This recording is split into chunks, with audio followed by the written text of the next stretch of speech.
We keep using the arena metaphor a lot, and for good reason. You can use the arena to be a gladiatorial experience where we're going to be coming at each other. One of us has to win. That is the only way that someone leaves this arena. There has to be a winner, and therefore there has to be a loser and a casualty in this. Someone has to give up something fundamental to them.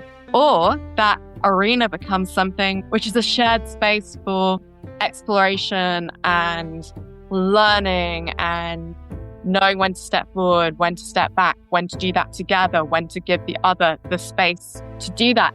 That was Shoshana Bloom discussing the song It's About What You Do, which Liz Hanlon and I wrote after being inspired by Psalm 82. I'm Shep Rosenman. This is The Rest is Commentary, where we discuss what songs inspired by the Psalms or Tehillim inspired my guests. Shosh is a certified coach and clinical hypnotherapist based in London, working with clients across 5 continents, 6 if you count the amazing clients who ran a marathon in Antarctica. She's obsessed with 90s shows, especially Buffy. Shosh describes herself as an introvert who loves people. She loves superhero stories and helping everyone find and own their superpowers so they can keep doing what matters without burning out. She was always inspired by her favorite real-life superhero, Mr. Rogers. Shosh is a dear friend. She and I worked closely together on the Limud movement when she was running the global board for Limud. We discuss different approaches to leadership, how the term leadership is overused and can be off-putting, the downsides of being a perfectionist, the symbiosis between a performer and their audience, the symbiosis between individuals in leadership roles with their constituents, the importance of shared language and stories, and so much more. Let's start off by listening to It's About What You Do.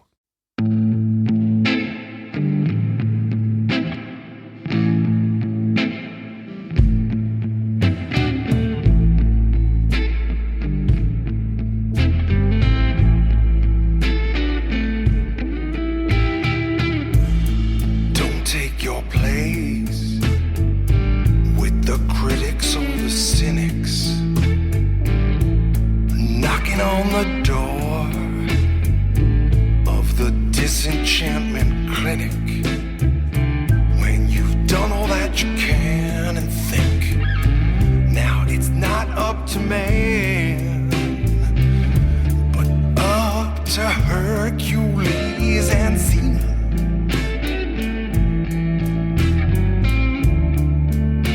Get back in the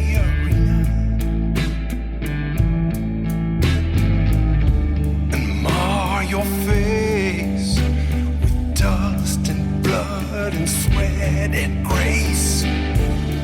Fire up your soul in the cold light of day. It's about what you do, not about what you say.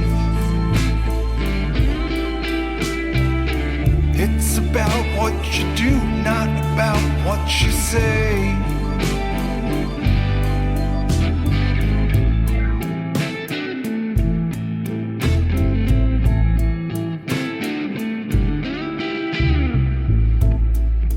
Take a shine to those snark patrol militias, gunning down the earnest, 'cause they like to be capricious. When you've done all that you can and think, now it's not up to me, but up to Hercules and Xena.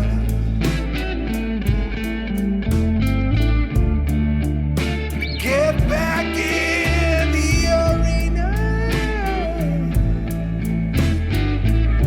and mar your face with dust and blood and sweat and grace. Fire up your soul in the cold light of day. It's about what you do, not about what you say. It's about what you do, not about what you say. You're running out of road. Let your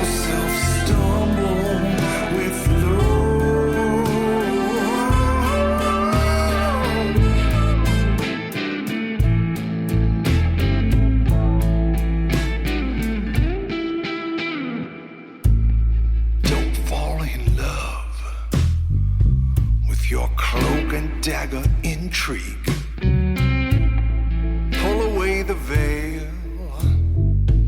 Get the hell out of the Bush League. When you've done all that you can and think, now it's not up to me.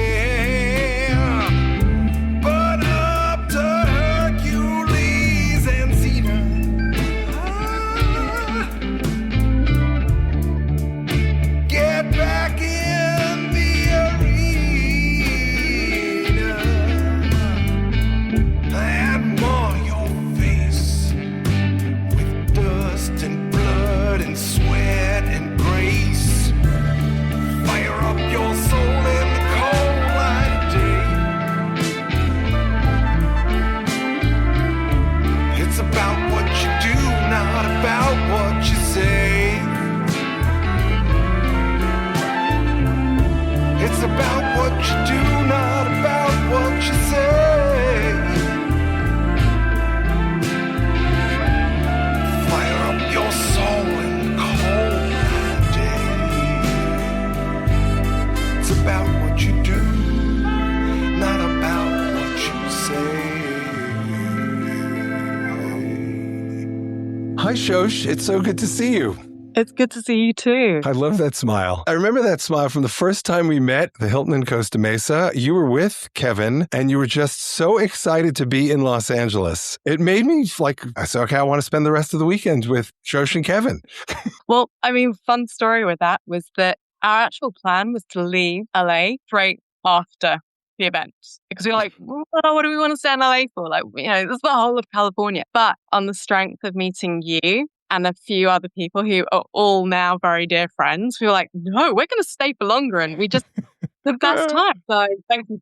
Yes, for sure. I love that we are still in touch all these years. That brings us back to, 2008? Long time. That was the first Limud LA. Here's what we're doing today. I'm going to ask you one question. It goes like this. I've offered you a gift. Gifts are things that sometimes we put in the back of the closet, and sometimes we put on the front shelf, and sometimes we put it on the front shelf when a guest comes visiting, and the rest of the time we keep it tucked away in a drawer. And sometimes it's something that, it's a great King Crimson song about this. The more I looked at it, the more I liked it. Sometimes you play with it over and over again when you get a gift. The gift I've given you is neutral. While I want you to like it, you can put it in the shelf, you can give it away, re-gift it. What I want to know, now that you've been given this gift of this song, it's about what you do, which is based on Psalm 82. What curiosities, questions, love, loathing, hope, hatred did it inspire in you? Anything else too? So I wish that was an easy question to answer. I think actually my relationship with the song is pretty complicated. The first time we talked about this, I held the song at arm's distance. And that was because I was terrified of doing a podcast. I was terrified of the conversation. So I was just like, I'm listening to the song, but I'm not really listening to the song because the song is going to mean action. And I didn't appreciate the irony of that. Until I, would lean in and re-listen to the song. And actually listening to the song again yesterday, suddenly it hit me in a completely different way from every other time that I'd listened to it. And it was just like, oh, wow. So like, in terms of what am I doing with the gift? Like, where is it? It became a gift that I was just like, I can't quite face it, to actually something that I'm carrying around with me rather than putting it somewhere static. It's been a gift that shifts depending on the light that I'm holding in it and where I am at the time. Wow. When Sherry got me a membership to some gym, however long ago it was, I was like, yeah, I should work out. For me, there's an arc to exercise in my life. When I was a young person, I played basketball and baseball and tennis. Like I was soccer, whatever sport there was, I was interested in playing it. Then when Sherry and I got married, I was continuing to play a lot of basketball. First, I was playing in, I think it was called the Elite Sur League. My friends and I called it the Alter Cocker League because it was not young people. This wasn't teenagers. So when I started, I played in the A-League, and it was competitive, and, 1 year we won, 1 year we didn't, whatever. Then we kept losing year after year, and my teammates and I got frustrated with that and said, well, let's try the B-League. I started getting injured in the B-League, but we were winning. And after a while, and the reason I got injured, it's like when you play trained ball, you use your body differently than when you never were coached. You know, the people who had not been coached, they'd go up for a rebound in a particular way, not aware of their surroundings. And, you know, I would come down and I'd get injured, or I would have an elbow crack me on the top of the head. And one week, Sherry said, "That's it, you're retiring. Every week you come back with an injury of some sort." And they were mostly injuries that, you know, okay, you get past it and you play again the next week. But there was starting to be 2 and 3 weeks in between these injuries and when I could play again. So, you know, after she said that enough, probably a whole other season, I finally said, okay, you're right. It's just not good. We have little kids. I need to kind of be available to them. If I'm hobbling around, I can't help with the kids. It's hard for me to get to and from work. It's like, it's just too much. So I stopped being interested in sports, no interest in working out. You know, I'd been a runner, I'd been a swimmer. So like, I just stopped all of it. And for years, Sherry was like, okay, you have a family history of heart disease. You need to be working out. Back to the point, she gave me membership to a club. And, you know, I went once, twice.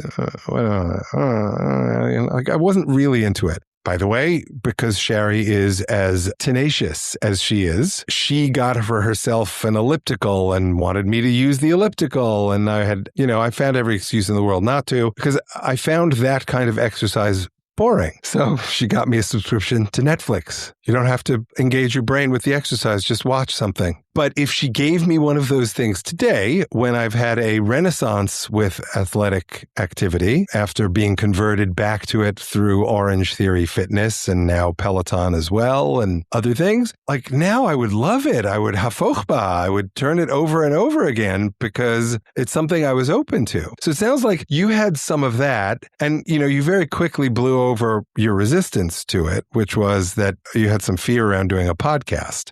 Are you comfortable talking about what that fear is about? I don't like to be photographed. I don't like to be videoed. I don't like to be recorded. And I'm not saying it like there are so many times when people want to photograph or video or record it. So it's not in terms of the response to the demand.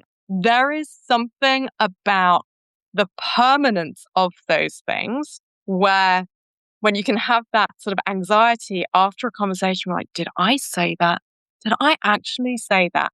And then when it's recorded, it moves on. But I think it's one of those things where, as we all so often do, we start telling ourselves a story. And that particular story is, I don't do things where I get recorded. I don't. So then I don't do that. And then I put off any amazing opportunities that would give me the space to experiment and have fun with it and not take something so seriously. All the things that I'm very comfortable inviting other people to do that will run a mile from when it comes to me. So when you first gave me that gift, it was like when you get a gift that you have to reciprocate and you're like, oh, now I've been given this great thing. How am I going to possibly find? And knowing that actually the thing that's reciprocal is just being in a conversation with you, which is crazy because I love being in conversations with you. We have had so many conversations leading up to this one that I wish we had recorded. It's a ridiculous thing. It's fascinating for me. And then having not made the connection with, you know, the lyrics and the essence of the song about you need to get into the arena. Like, you kind of just have to do it sometimes. Yeah. It's the Nike commercial. Just do it. Brene Brown talks about it, that, you know, don't criticize the person in the arena if you're not willing to get into that arena yourself. Like, it's the person that's being brave and taking chances. And how many times does that happen where it turns out to be something really wonderful and really amazing? So like, I found myself being simultaneously the person who was criticizing almost this imaginary avatar of myself in the arena. What's that about? You experience yourself the way you experience yourself. Obviously, I experience you as I experience you. So I only know you to be smart, charming, funny, incredibly knowledgeable about a wide array of topics, humble when you don't. Like, you're like the perfect conversation partner. You're the perfect kind of leadership facilitator in that way. You listen to contrary opinions and give them weight before deciding what to do with it. These are learned skills, which perhaps they're natural to you. Perhaps they're acquired through your professional work. Perhaps they're acquired by you through your lay leadership roles. And it could be your prior professional work, or it could be your new, like there's any number of ways that you've acquired this basket of skills and leanings. But there's something there that says to you that you're not that, or that you want to be something else that prevents you from being photographed, recorded, et cetera, et cetera. Are you comfortable sharing what that might be? Because I think it's something we have in common. I don't know that I know what the answer is, other than I think for a long time, I felt the way in which one can have an impact is by being frontline. So leading from the front, being the visible vocal person. And I did that for a while. And I think I was never truly comfortable with it. I could do it in the moment. And then after that, I'd come home and I'd have this complete crisis of confidence over it. Being in that position was something that I always liked to do and also hated afterwards, which is, I think, one of the reasons why I completely pivoted. And I was like, no, you know what? Doing things from behind the scenes, it's a much more comfortable space. But I think I live in fear of saying or doing the wrong thing. I think if we're going to go deep with it, I've always had a sense of, what if I'm not smart enough? What if I'm this enough? And there are lots of parts of that where I think I've made peace with it.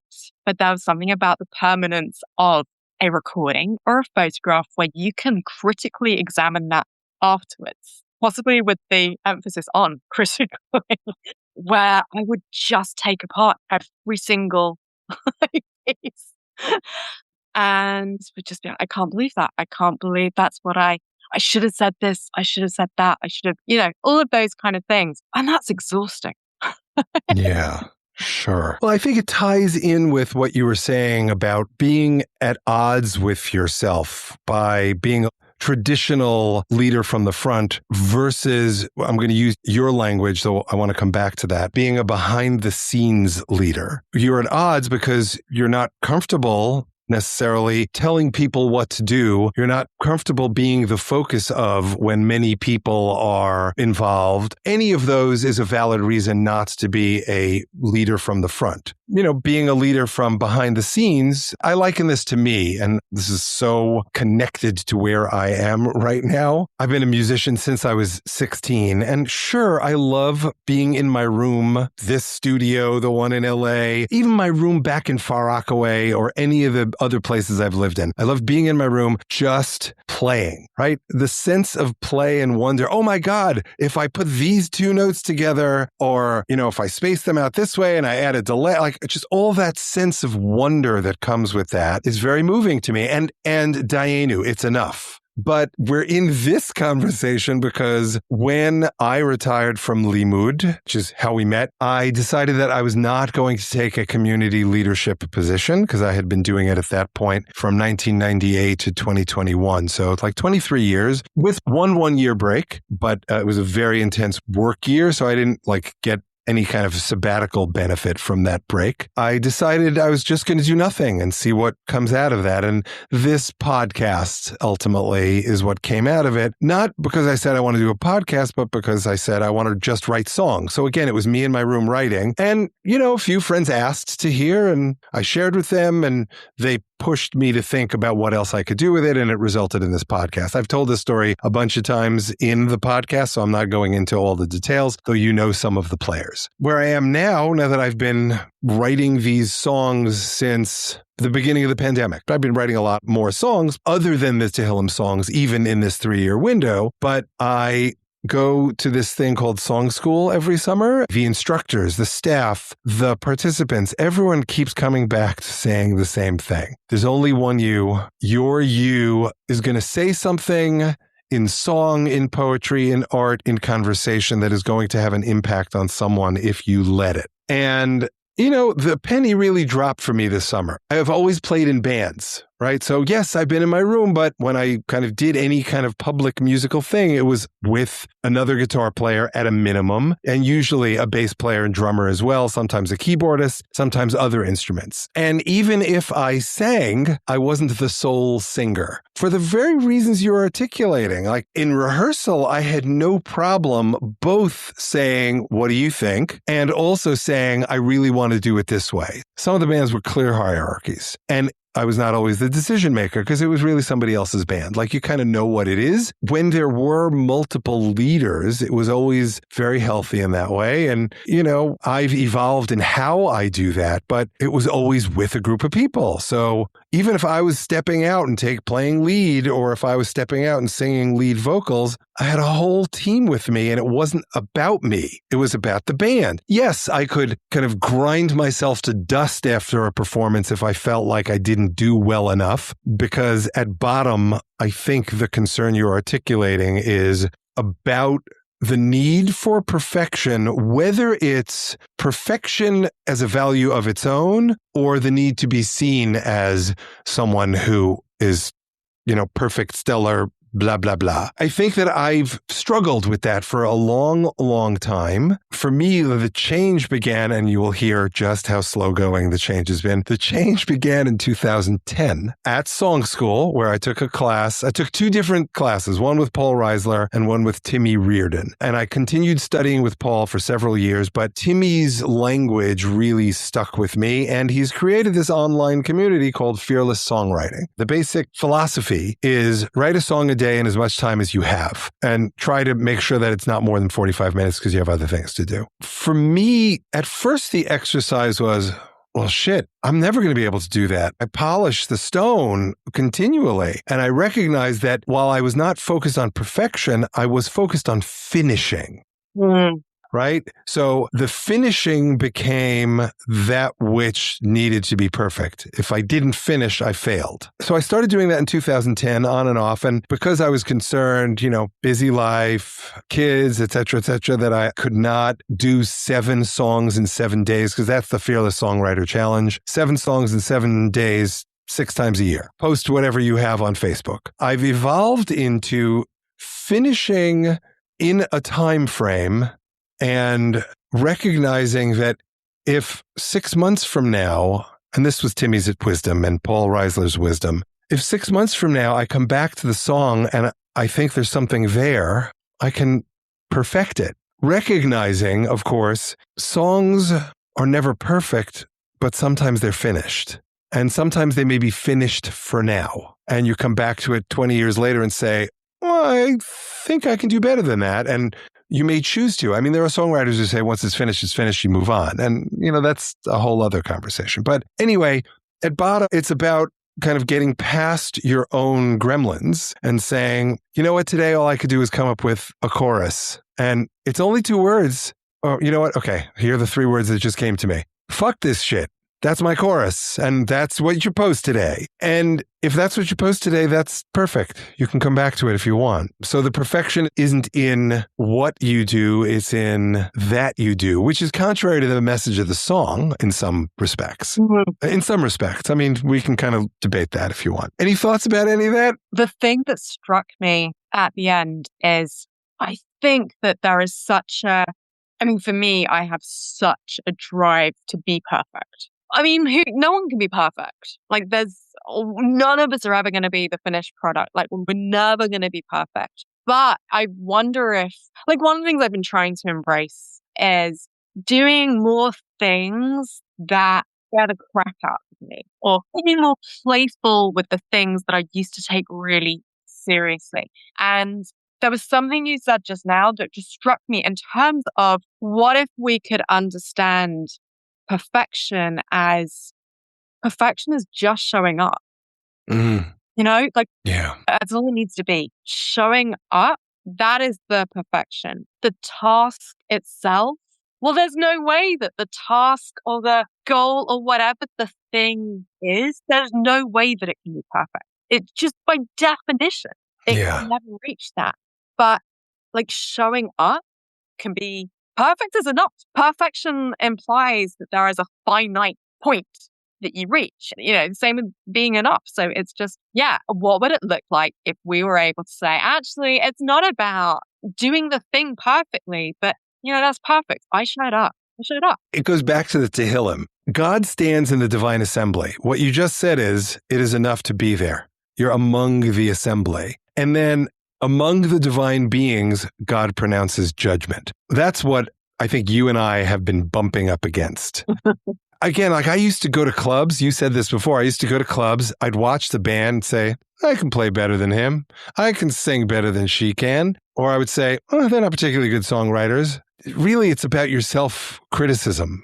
It's not about them as much as it is about you. You want, or me, not you, me, about me wanting something in that moment. When, on the contrary, the learning there is they're doing it. And so in that sense, it is about what you do, that you're doing it. The pre-chorus, when you've done all that you can and think, now it's not up to man, but up to Hercules and Xena, there's an acknowledgement in that moment that there's something greater than ourselves, okay? Our song includes Hercules and Xena because the prompt had a gravestone for Hercules, right? So that's right there when you've done all that you can. But even when you recognize that there's something greater than yourself, I think that, and this is where the song actually aligns with your idea, just do it. Get back in the arena. I wonder, as you're saying it, that there is a role for both sides. There is the time to be in the arena and there is the time to be the observer, the audience member. And I think that, we've been talking about a lot about what it means to show up to be in the arena. So, for example, a couple of weeks ago, Kevin and I went to this open mic comedy evening just around the corner from here. It's been going for ages. We've lived in this area for years. It's the first time we've actually made it. And these are just regular people who are trying out a bit of stand-up comedy. Some of them were really, really funny. Some of them were really, really not. So one thing, we were not going to criticize them because they were the ones that were standing there in that arena and they were doing it, and they were doing something that none of us that were in the audience were doing. And so that was something where you're just like, you know what, regardless of how good or not I may consider this person to be, because it's entirely subjective, they're doing it. And that was really, really incredible. So that's the role of the person who gets into the arena. But I think that we can't be the bystanders when we're just in the audience. We have a role, which is, how am I going to show up as the audience member, as the witness? How I still have a role. I can control how I choose to show up. I can choose to show up and be gracious and in awe of the person that's doing their thing, or I can sit there and have that, you know what, they're not great. I could do better than that. I couldn't. Simple fact. Not happened. But it's all about how we show up. The arena is in places. I think you're exactly right there. In both cases, you're showing up in the arena. In one case, it's to be the combatant/performer. Center of attention is on you, the person who's running a meeting, whatever it is. In another case, you're the consumer. And I agree with you that whoever is performing and presenting, who took on this role, is someone who they get a presumption of awesomeness simply because they're choosing to step into that role. But I also think that whether it's about running a meeting, putting together a PowerPoint presentation, performing a song, being on a podcast, you have to show up prepared. You have to show up prepared to entertain your audience, including if it's a, mind-numbingly number crunch focused presentation about a budget. You have to assume your audience is there for you, and simultaneously you have to assume that you have to keep them there for you, that at any moment, they are entitled to use the law of mobility and physically or mentally step out of the room. To me, that's where the magic happens. If you trust your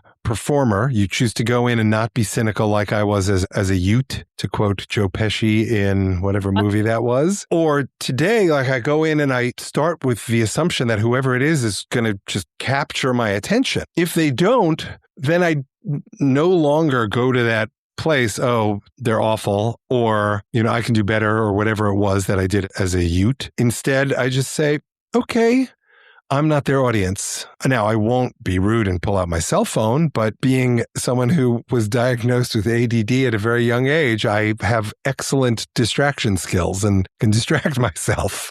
So I think that when I first was thinking about this, I saw, almost like two individuals, the person in the arena and the person who is in the stands.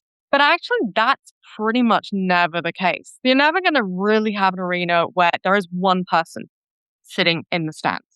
So we at all points need to see ourselves as being in that arena, in that the way in which we respond impacts how other people respond.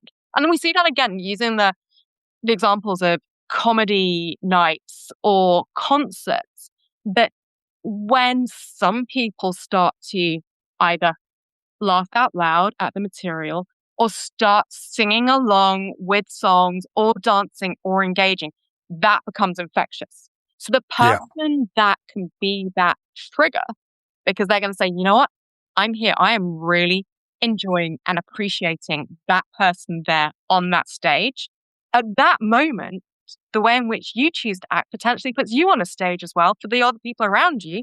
And you're like, for sure, this is how I might choose to respond because I can see someone else having fun. Therefore, I'm going to do it. Or I can see all these other people sitting there with their hands folded, looking deeply disappointed, getting their phones out.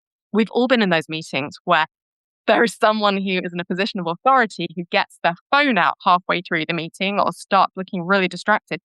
And that shifts the dynamic for the rest of the room. And everyone else like, well, that person doesn't need to pay attention. I don't need to pay attention. So it's just that sense that we are all at any given moment in time. Like, how does it change how we act? Yeah. Consider ourselves to be not the center of attention, but somebody who is also in an arena of some kind.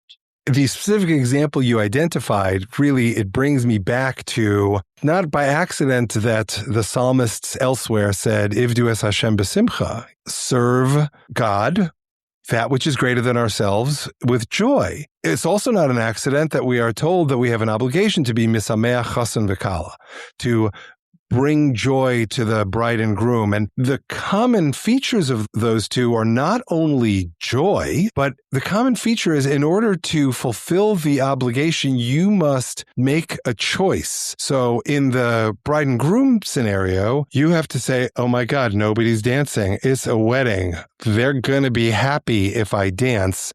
And so in that moment, you have that discomfort. You may be the only one dancing, but at least the chassan and kala, the bride and groom, know you've tried. Now, no one's ever going to unless you're like in a group of the coldest people on earth, no one's ever going to let you dance alone at a wedding. They might let you dance alone at a club. Yeah. Because that is socially acceptable, right? That's okay. It kind of depends who's there. And if you're there alone or if you're there with friends, because if you're there with friends or family, they're probably not going to let you alone. But if it's stranger, are you going to catch someone's eye in a way that they're going to look at you and say, he's not a weirdo, he's not a creep, I can be silly with him.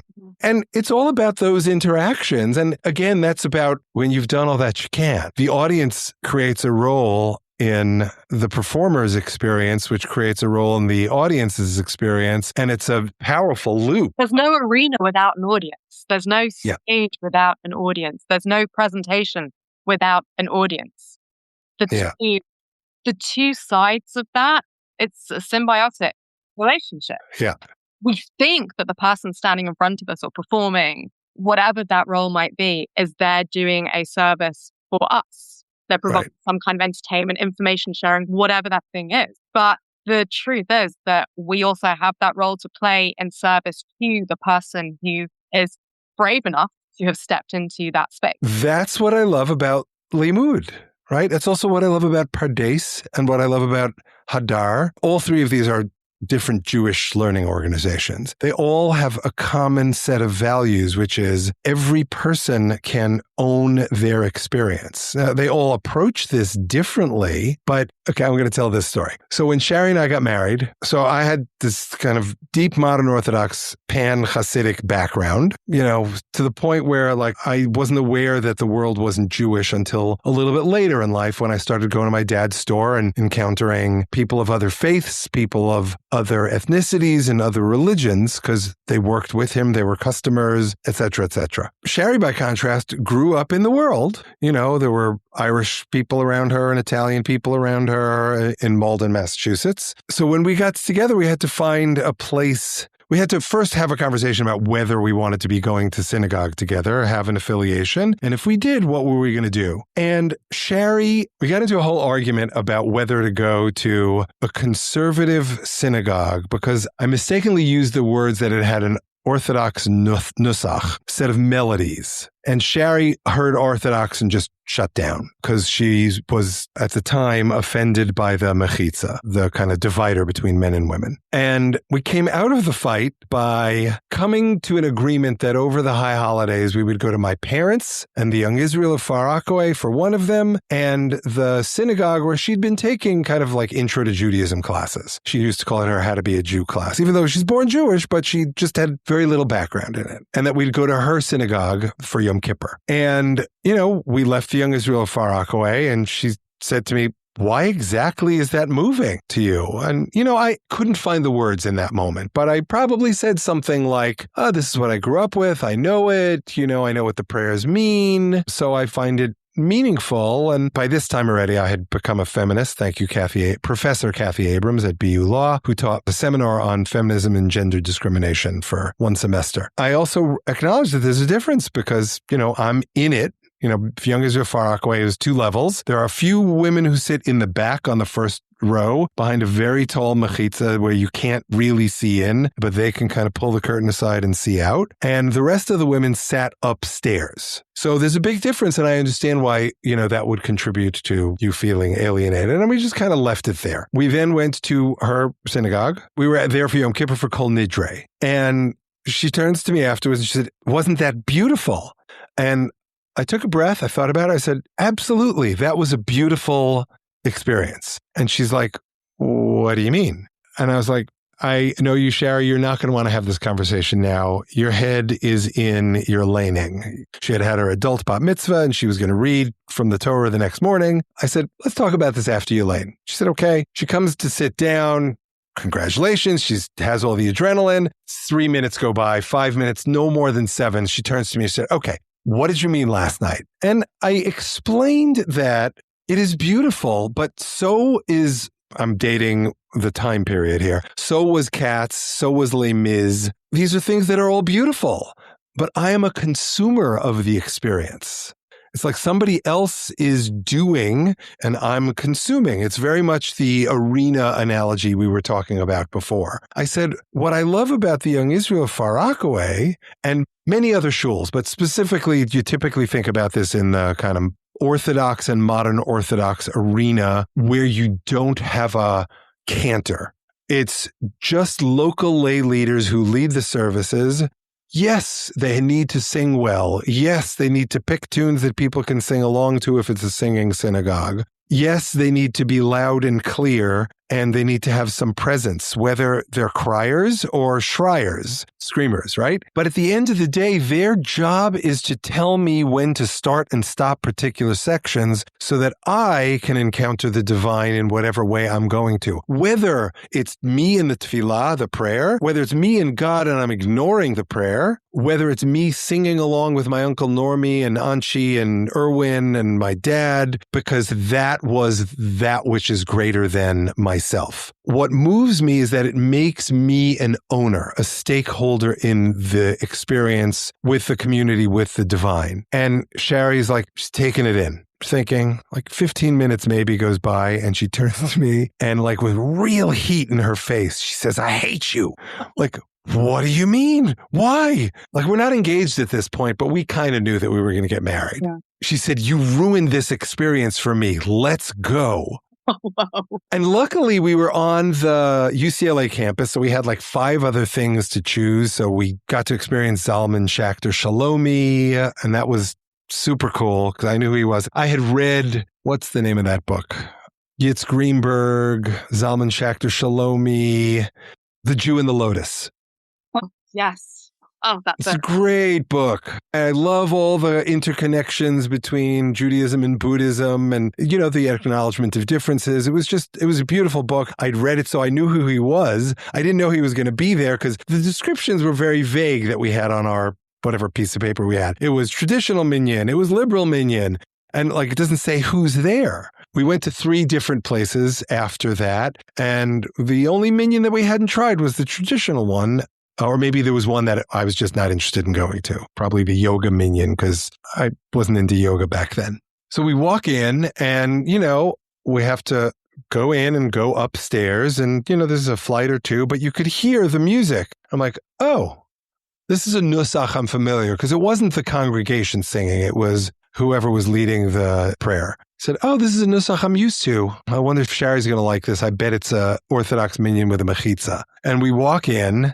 We're coming close, and I'm like, wait, that's a boy singing. That's weird. I guess college, they're going to have young people with high voices, maybe. Because at this point in my Jewish journey, the idea of a woman leading was just not something I was familiar with. But I walk in and I see that it's a woman with beautiful long hair, and it's very clear that she's a woman. I'm like, oh, Shari's going to be very happy here. This may take a minute for me to get used to. And then I saw her counterpart, and I think it was Judy Aronoff. Probably. It was Judy Aronoff, and her counterpart was Chaim Seidler-Feller. And I've known Chaim since I was a kid. He was at my bar mitzvah. His parents and my Aunt Esther and Uncle Nat, may they all rest in peace, were best friends. So they were at every family simcha. So I've known him forever. I was like, okay, I'm going to be comfortable here too. And thus began kind of our journey of exploring. All of that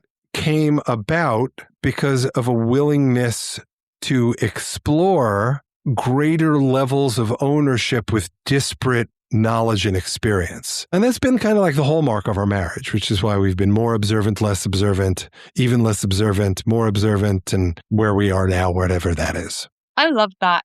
I also love that we just completely glossed over that at the beginning of the story that Shari was doing her adult bat mitzvah, was laning, all of these phenomenal things, which is really about stepping up and up and into that arena, which may not have been an arena that was available at certain points. Right.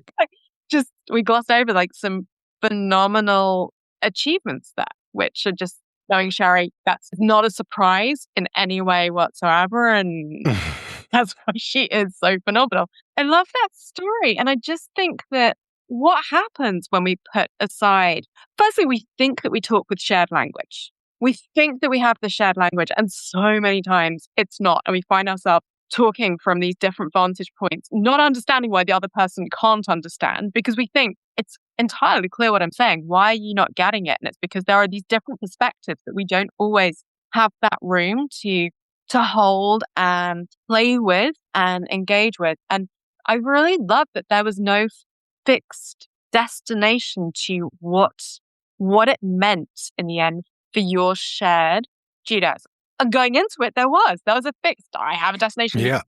How are they not the same destinations? But then there was the space to actually, we keep using the arena metaphor a lot, and for good reason. You can use the arena to be a gladiatorial experience where we're going to be coming at each other. One of us has to win. That is the only way that someone leaves this arena. There has to be a winner, and therefore there has to be a loser and a casualty in this. Someone has to give up something fundamental to them.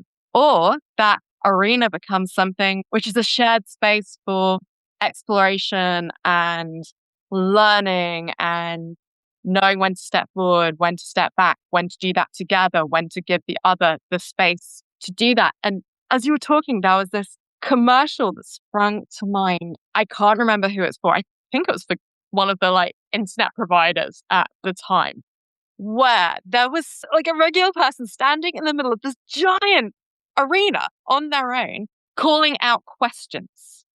And there are people, the way that it's filmed, this arena is like kind of extending to the gods. It is just beyond imagination.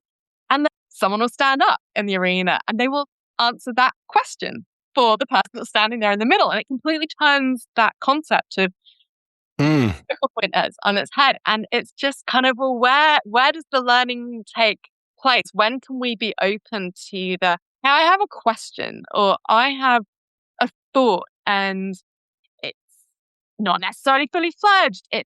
Everyone else knows this, but I'm gonna ask this, and I'm gonna see where the answer comes from, and just that openness to be in. This is one among many things I learned from you and others in the Limud context. You had us, if I was arguing red and Shari was arguing purple, you would say, okay, Shep, argue for purple. And Shari, argue for red. And it's such a powerful experience when you take that seriously, because you're literally putting yourself in someone else's shoes. And it had the intended effect, which is the creation of compassion. And that brings me back to something we talked about before. There's ultimately a spectrum in all of this. Yes, give the performer the benefit of the doubt and you start them out as awesome. But if they are awful, because they have not prepared, because they are looking at their shoes rather than the audience, because they're not trying to connect, I'm sorry, it's okay to have a perspective that says, I don't need to kind of continue thinking this person is awesome. Whether you want to go as far as saying, I don't need to respect this person, that's very much a personal choice. That's probably the other end of the spectrum. I would not go as far as saying, I can catcall them. That's too much for me, but for some people that may be okay. My point in the larger conversation is, for many of these things, these are polarities to manage. You talked about leading behind the scenes, and you may not mean either of these, but two things came to mind that way. I run my law firm on Limud principles as much as I can. So it's a very flat organization. What's the phrase? It's a hierarchy of function, not a hierarchy of experience or expertise. Because if it's based on experience, I have more experience than anyone in the firm. Based on years, not necessarily the types of deals we do. But I don't run the firm in a kind of lead from the front way for exactly the reasons that we were talking about. If I'm leading from the front, it's only my firm. And no one becomes a stakeholder except by virtue of their desire, most cynically, to get a good bonus and good salary, and least cynically, to the extent they feel loyal to the clients. And it creates all the wrong incentives. For me, I've worked in those environments and I'm not comfortable in them. And it goes back to I'd rather be in a band than be a solo performer. But Shari is a leader. She leads from behind the scenes. She's doing accounting, dealing with the state bar, making sure that, our insurance is in order. I have a role in that, but she takes the lead there. I'm focusing on the behind the scenes language. And I want to compare it against language that is sort of amorphous, but is a different model around it. Have you ever read Jim Collins? Yes. So he uses the language of level 5 leadership. And basically what he's saying is not lead behind the scenes, not lead from the front, but lead from behind, which, as I understand and recall it, I read it probably 21 years ago, 22 years ago. What a level 5 leader does is give everyone around them the opportunity to succeed. And it goes as far as saying, when a colleague is given a responsibility and I don't give them good instructions or I don't give them a deadline, while it may also be their responsibility ask for clarification and for the deadline, it is ultimately my failure in leading from behind to allow them to shine. When they make a mistake, when there's a problem, don't call up the client and say, well, they did this. Say, I'm so sorry we failed you in this way, right? It's a little bit like copyright law. The two of us can own 100% of a copyright, right? Yes, we can agree to share it 50-50 if we enter into a contract, but if we don't, then the two of us own 100% of it. And I think that running any organization like that, if you create stakeholders, you create more sustainability. If you lead from the front, it's harder to do that. Or it becomes a bit of a cult of personality. And, yes, it can sustain. I mean, let's use Pardes as an example, an institution I love. They've had multiple leaders over the years and they're still doing great. Part of that is because they've chosen great frontal leaders. Part of that is because those leaders have learned how to work in a way where everyone gets a piece of the copyright and feels like they own it. Now that I've laid all of that out, what did you mean when you were talking about behind the scenes leadership? So actually, as soon as I'd said it, I realized that I don't know if the word leadership is the right word. And I think, honestly, I think the problem is that we overuse the word leadership. We want leadership everywhere. We all want to be a leader of some kind. Are we leading the troops? Are we behind the scenes? And I think that was the thing that I was really wrestling with in terms of leadership roles. And, for, a long time, I was more of a visible leader. Comfortable or uncomfortable with that, that's where I was. And at times, we've talked about this other points, like sometimes you find yourself as a leader thinking you got everybody they're still right behind you, and you step forward and you say the things you need to say, and you're like, right, where are you? How far back? I thought you were right here. Like, I didn't realize.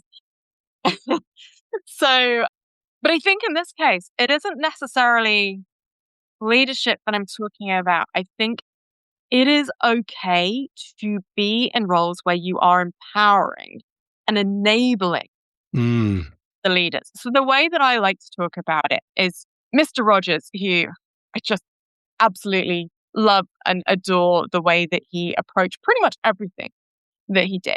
And he had that beautiful quote that in scary, I'm paraphrasing it, and I'm definitely going to butcher it, but in scary times, look for the helpers. They're the ones that are going to make things better for you. And there are really, really, really important roles out there that are the helper roles. And they're not necessarily, more often than not, I would say, they are not the prestigious roles. They are not, they're not necessarily the names that we know. They are the people who are doing.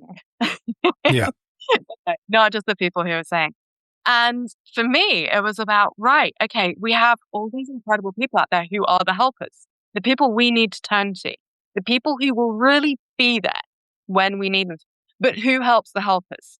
Who helps them to be able to do what they do and stay, to be able to look after themselves and to be able to give in a sustainable way without just giving entirely of themselves, which is a problem that we often face in leadership. We give. And then that's it. You burn out.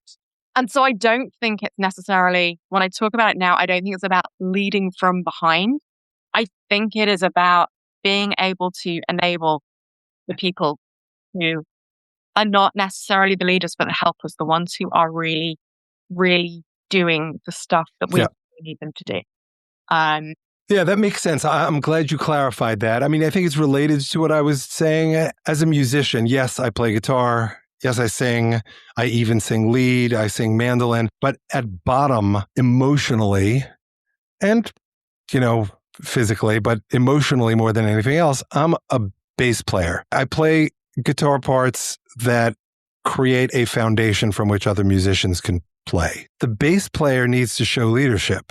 When the drummer is rushing ahead or the guitar player is rushing ahead, the bass player needs to hold down that bottom in a way, with words, without words, that says, dude, you're rushing, or you're going too slow, you're too much in the pocket, you're not enough in the pocket. Bass players are only the stars when you're Flea or Paul McCartney. That band had many stars in it. So it's a great example of where leadership undulates from person to person, from moment to moment within a phrase or a bar even. And I think that that's, to me, as someone who coaches people, I understand the eye roll that I heard when you were saying everybody wants everything to be leadership. But as someone who leads a firm, right? It's small, tiny, there are only 10 of us. But I need every single person among those 10 to lead, because if they don't lead, if I'm spending all of my time on the phone saying, did you do this? Did you do that? Why did you do it this way rather than that way? We're never going to get anything done for the clients, and it's just not sustainable. I don't think we're unique. I think that the concept that I'm articulating scales to much larger law firms. And if it applies at a law firm, it certainly freaking applies at a shul, right? It certainly applies at a learning institution. It's even more so applies at an NGO or an organization like IIRR, which, serves developing communities. So I think this is where that language that neither of us remembers the precise structure of hierarchy of function rather than a hierarchy of experience or expertise, whatever it was, that's where it's really important. If you can recognize in a given moment that, what was the word you used? The crap job. Okay, we're just going to go with the crap job language. That the person with the crap job has to do it in a way where they are in the arena and that it is, in fact, about what you do. It doesn't need to be perfect, but it needs to be good enough to pass it along to the next person in the process, whether they're a consumer or another leader who has something else to do with it. That's a model that I would advocate for because it keeps everyone as an open quote owner, close quote, even if it's not technically legally true. But I would challenge that. I don't hear what you're describing as necessarily being about leadership. I see that as a perfectly balanced ecosystem where every single organism within that ecosystem has a fundamental role. And if that role is not fulfilled, then the ecosystem is out of whack. Right. And so it doesn't need to, of course, there is, I'm not saying there's no place for leadership, but I think leadership conjures up certain images and associations that straight away can force some people into the role of saying, but I'm not a leader or I'm not good enough. Who am I to be a leader? And then straight away, there is a hierarchy. But when it's a case of an ecosystem needs everything is crucial. Everyone is crucial within that ecosystem. You don't have the same space to say, who am I? Who am I to? Right. Someone else can do that better than me. I'm not the person. And then it's not about leading from the front, from behind, from any other vantage point. There are points at which our unique role, character, expertise, experience, all of those things are called for. And that is a unique called for in that space. Sometimes we don't know when that is. And sometimes I think it's not necessarily about leadership. It's almost, now I'm completely mixing metaphors. Then it becomes an orchestra. Sometimes you need the conductor that's going to be able to say, you know what? We need to hear a little bit more of the piccolo at this point. Sure. I just think that for community, for organizations, all of those places with the naming, that if we can shift away from our standard definitions of leadership, which I think exclude people, burn out people, and with the best of intentions, but an ecosystem, a community where everybody has their function. And some people's function might be to help bring out the purpose of somebody else and to nurture them and to help them grow. So many different metaphors going on through this, the gardener.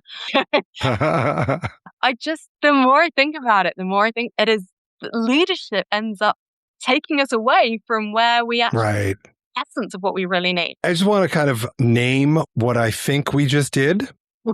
We had a respectful disagreement for the sake of something greater than ourselves.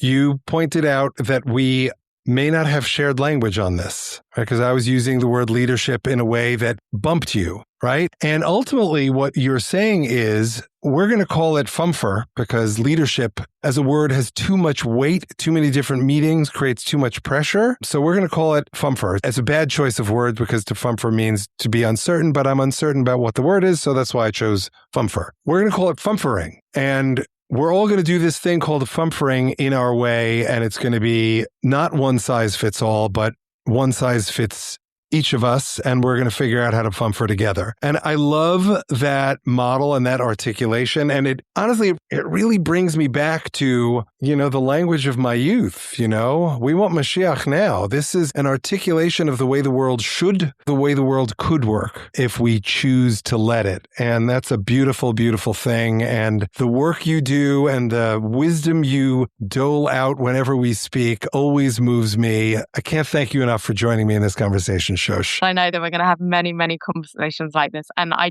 love being in a space with you. So thank you for creating this space. I'm taking so much away to think about. You and me both. So thank you. Thanks so much for listening.